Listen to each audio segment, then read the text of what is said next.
Tragedies are commonplace. All kinds of diseases, people are slipping away. Economy's down, people can't get enough pay.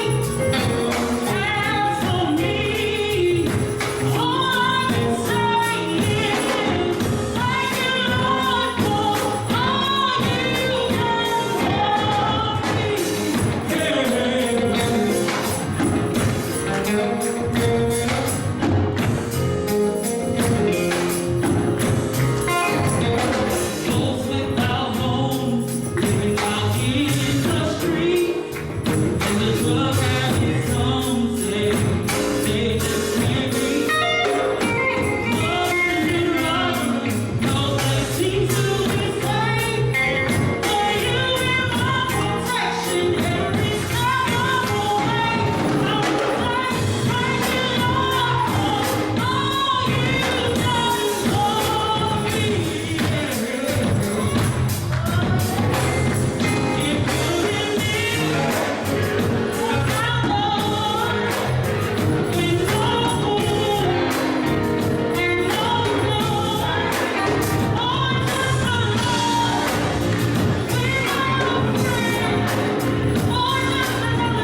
Creekside Community Church, where our family has gone for a lot more years than I care to admit. But we are your brothers and sisters in Christ over at Creekside. So my day job, so to speak, as Geneva says, that I work in tuberculosis, but I'm speaking to you today about COVID.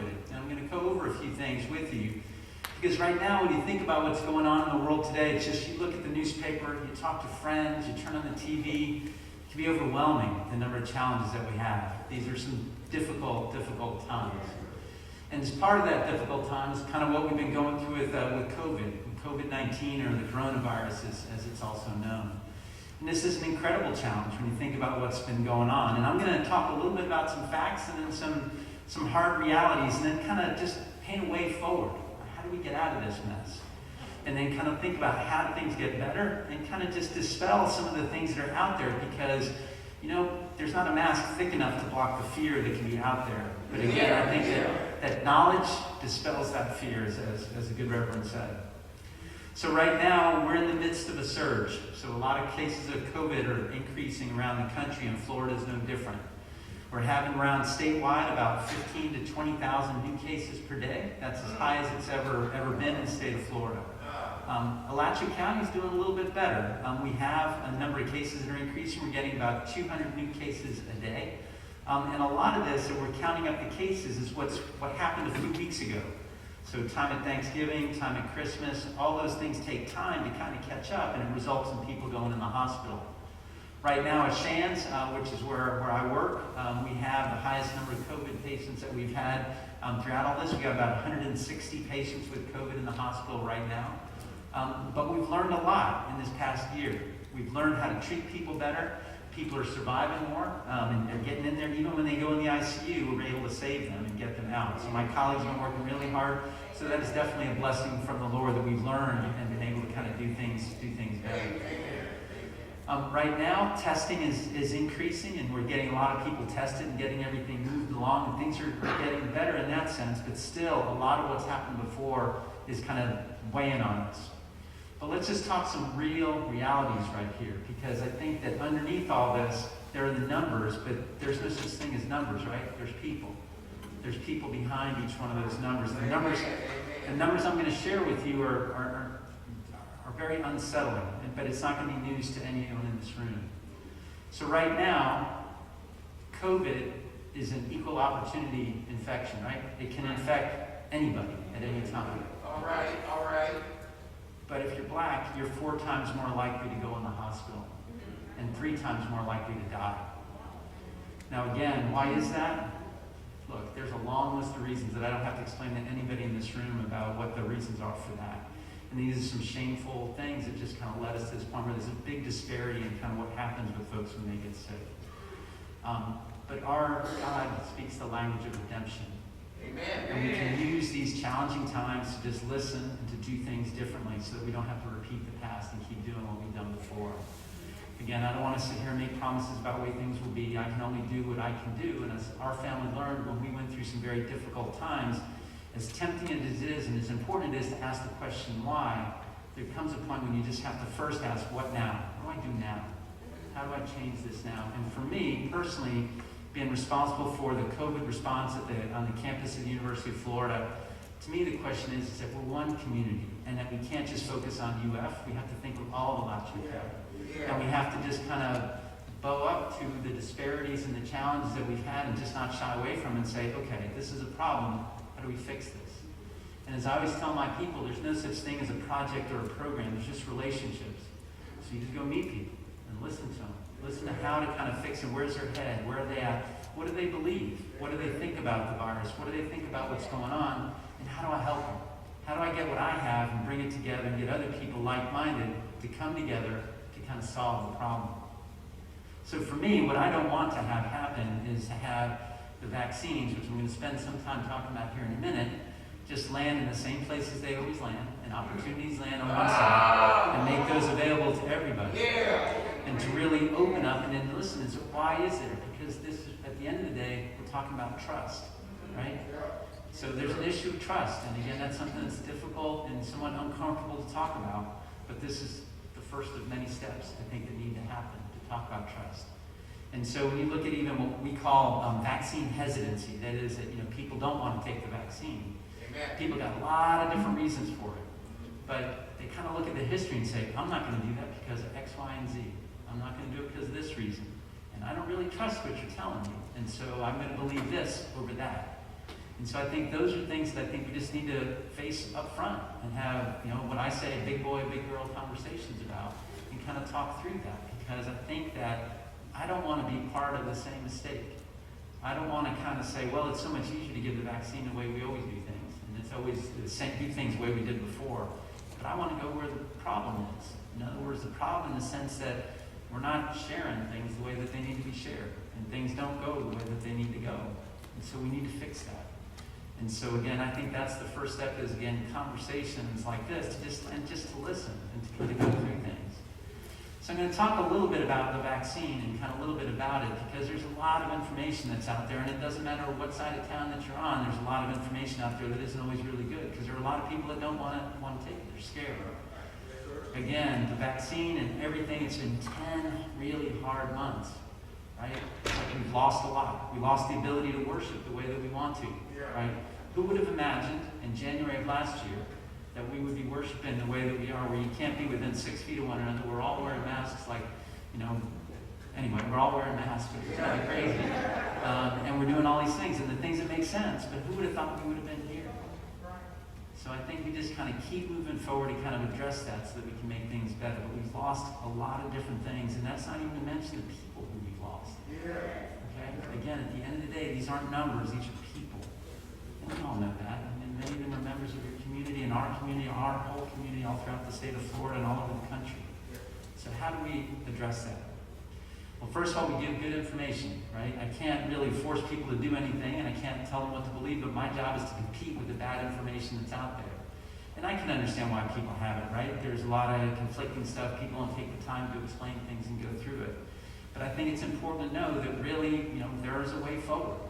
God has given us our heart and our minds to use for His goodwill, and to kind of use those gifts and to put those into place so that we can, through compassion, through love, use those things in the knowledge that He's given us so that we can move forward.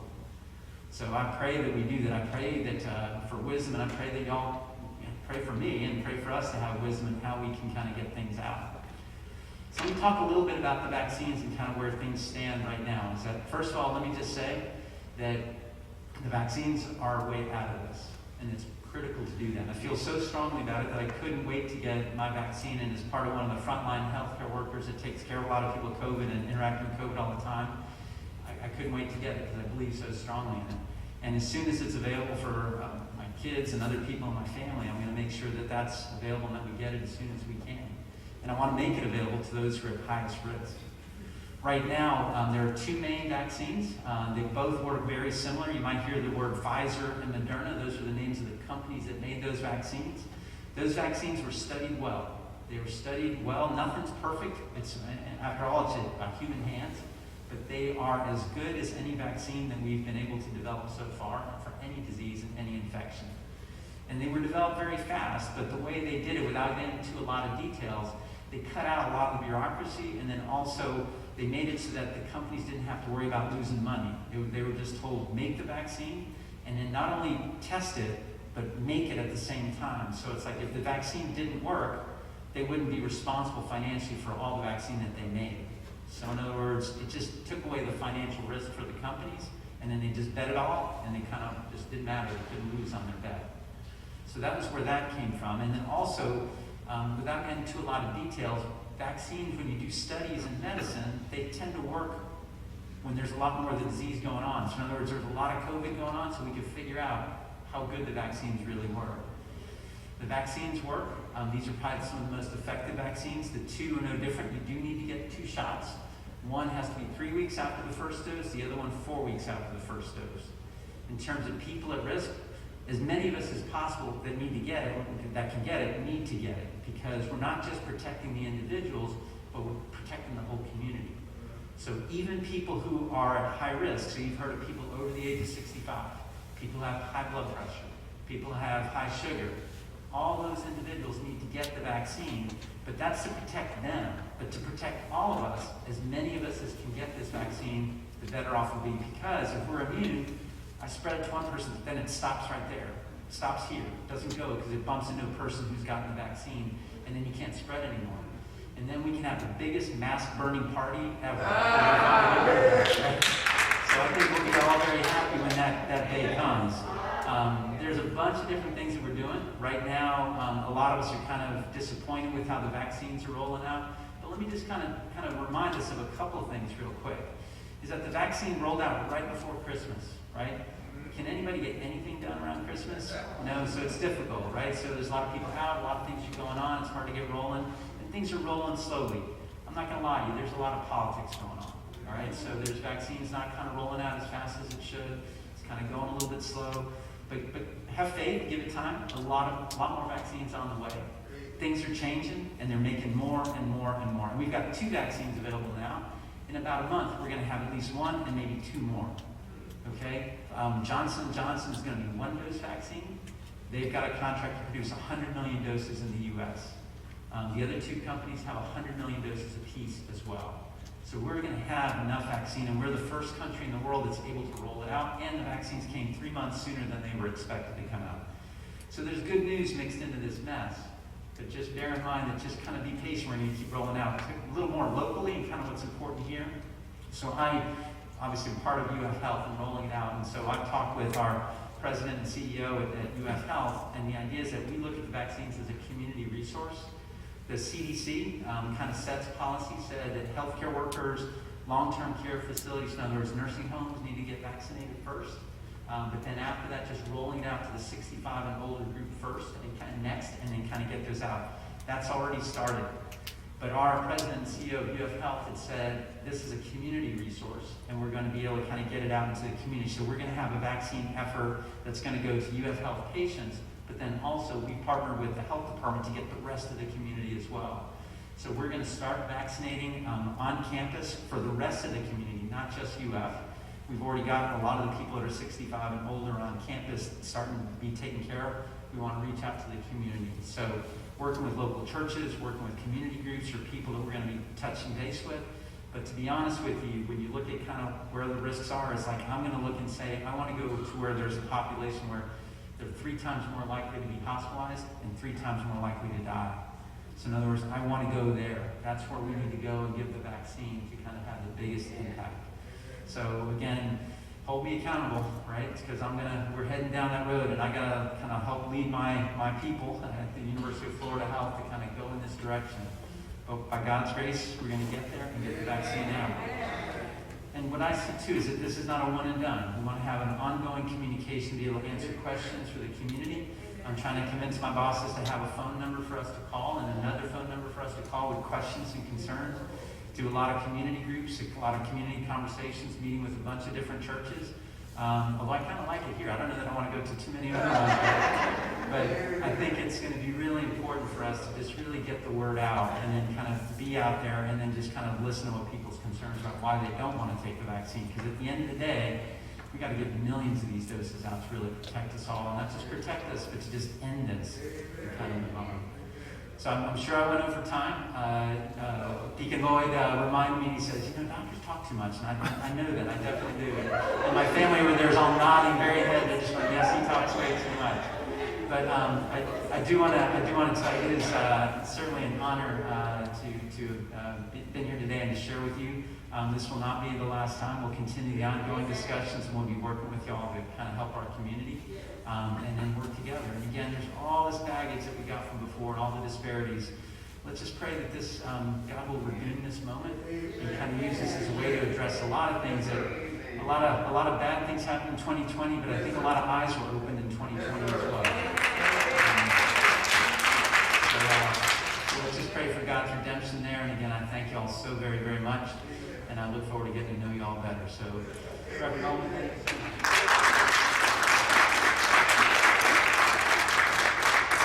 We want to truly thank Dr. Lauzardo for coming. Deacon Lloyd called me, and he had met Dr. Lauzardo, and he said, would it be okay if he got up and said a few things? And I do not want you to be in fear. Dr. Lauzardo said something that I'll use again and again. We don't have a big enough mask to filter out fear. I know that people scared of dying. I understand that. Everybody want to go to heaven, but don't nobody want to die. And I understand that. So people are staying home from church. And Dr. Lauzardo, I see this as it's almost the devil got a conspiracy. Everything we used to do in the church, you can't do that no more. Yes, sir. Yes, sir. We can't crowd the church out. We can't kiss one another. We can't sit next to each other. Can't touch each other. And all that's doing is tearing the church apart. People scared they're home at the house. But with enough knowledge, we can, what is the definition of herd immunity? Herd immunity. So herd immunity is that there's enough people that are immune that really can't get the infection, so that not everybody has to have it, but that it doesn't spread anymore. So usually when you get to about 70%, 60%, it stops and it doesn't go anymore. So we got to get 60 to 70% people, and then this guy. Did you hear that?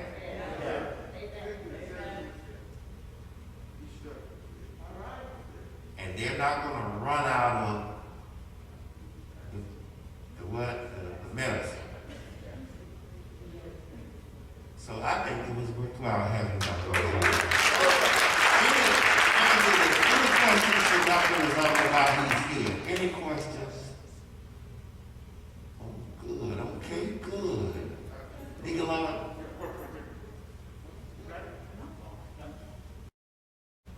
Is it a question?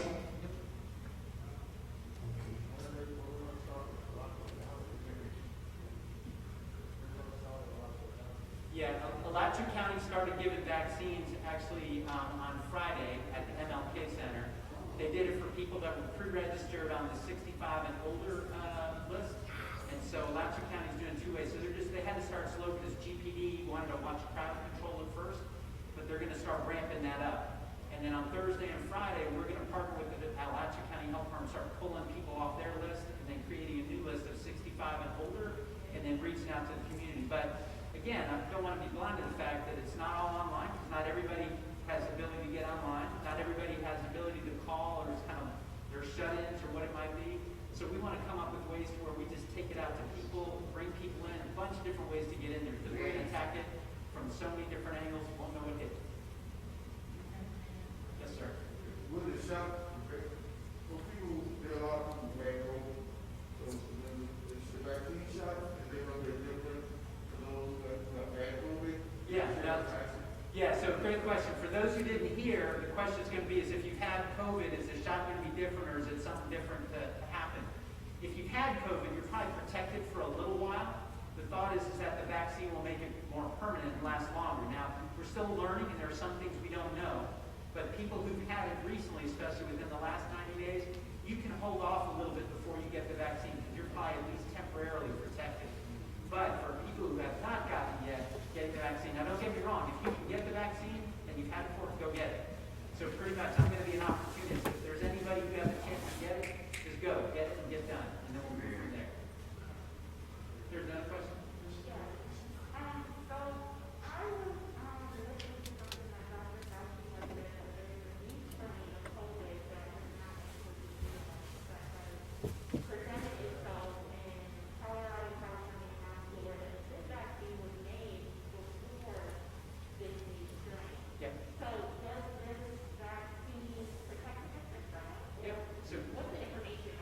Yeah, so great question. So some people have heard about the new strain that's out there with COVID, right? So the thinking is this vaccine going to work for that? And the answer is yes.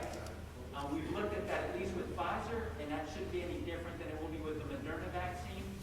Just kind of the news here is that there's been more than one new strain. This is the only one that kind of got in the news. So there have been several that have come through, and it's real normal because viruses, when there's a pandemic, but also when there's just regular flu epidemics, whatever, the virus is always changing. And so what kind of, for reasons that we don't really fully understand, people got really excited about this.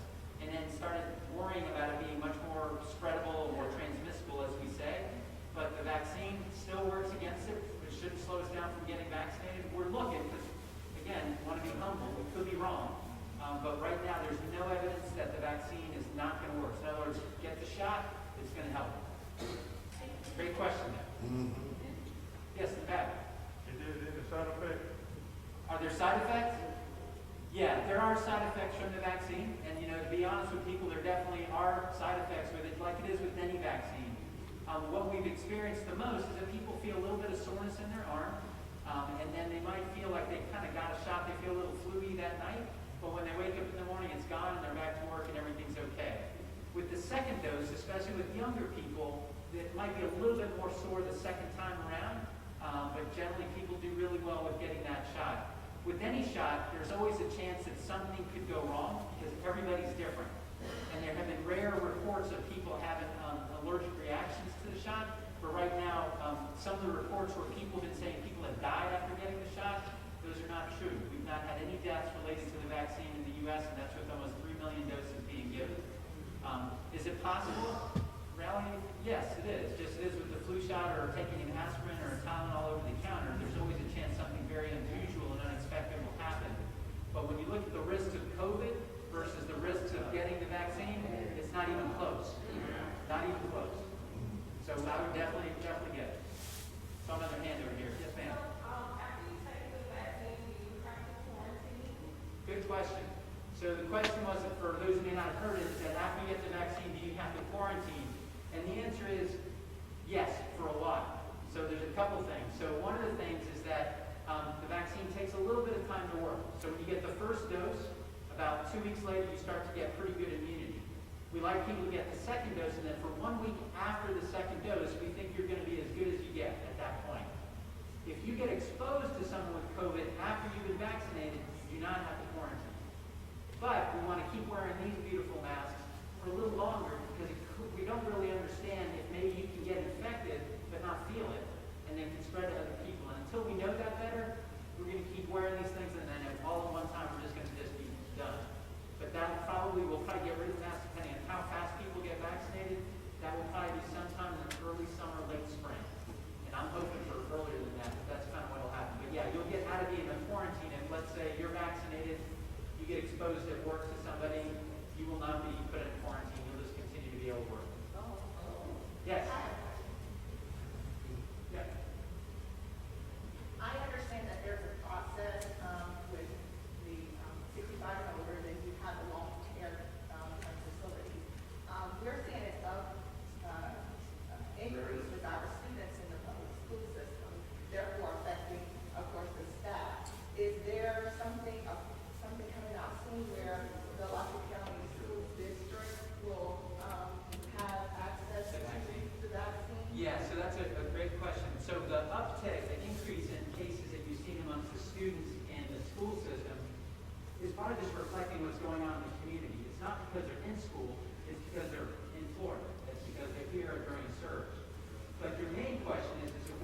You can't get anybody sick with it. If you feel bad, it's not because you got the virus, it's because your body's immune system is revving up to build the antibodies that you need to fight the virus later. I have a question. Yes, sir. Where do you go to sign up, to get a shot? To sign up? Yeah. Yeah, so those things are being developed. Right now in Alachua County, it's going to be on the Alachua County Health Department's website, and they'll have a phone number there where you can call and get put on the list of 65 and older. Afterwards, then it's going to start spilling out for the general community. There's no way to sign up for anybody as of yet on those other lists, because those don't exist yet. It is going to roll out to CVS and Walgreens later this week again for 65 and older, but again, pretty soon that's going to, and Publix as well. That's going to start rolling back a little bit, later, and then they'll just open it up to everybody else. They're going to be large vaccine sites for a few weeks, maybe a couple of months, and then they're going to scale back as it gets more and more into the community through CVS, Walgreens, Publix, your own physician, and other, and the health department will still continue to do that. But for the foreseeable next month or two, it's going to be these bigger sites are going to be in there contributing to get the vaccine out as quickly as you can. But right now, we've got a backlog, so every day at Shands, we're looking on what's called Florida shots and seeing how much vaccine is coming, and there ain't a whole lot coming. So we just got to wait, but it's going to come. I have faith that in another couple weeks it's going to be pouring in, and we'll be getting thousands of doses every week. Yes? So the interview with, your medication, birth control? Yeah, great question. So just for those who didn't hear, is it does the vaccine interfere with any medicines like birth control or other medicines if not take over the counter prescription? The answer is no, it doesn't interfere. Yeah, so pretty much there are very few reasons to not get it. The only reason why we wouldn't get it is that if you've ever had a severe reaction to a vaccine in the past. So if you get a little sore arm or you kind of get a fever after, that wouldn't count. But if you ever got a severe reaction to the vaccine, that would be a reason to not get the vaccine. But otherwise, it's open to pretty much everybody. So that's kind of where things stand. Even if you're pregnant, it's recommended that you get the vaccine as well. All right. Well, I'm gonna get in a lot of trouble with Derek, but I only told him 10 minutes. That's good to go. All right, good deal. All right. Thank you, Dr. Lauzardo. Amen. Amen. We want to thank, my Deacon Derry Lloyd was instrumental in making this happen for us. Amen. And I was helped this morning. Amen. Because if you could take away some of the fear that's out there, sometimes I'm surprised at God's people, but I'm going to still be.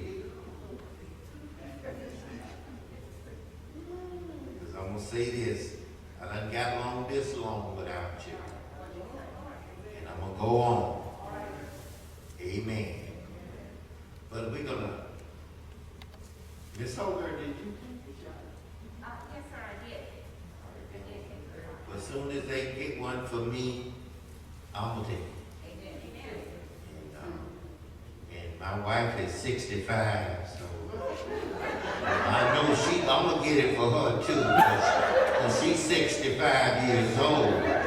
She looks good though for,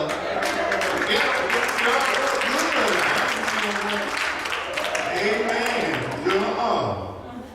So thank you. I don't have enough. This enough. I'm going to say amen. I want you to stand where you are. Amen, because I'm going to let you go. Dr. Lauzardo again. Amen.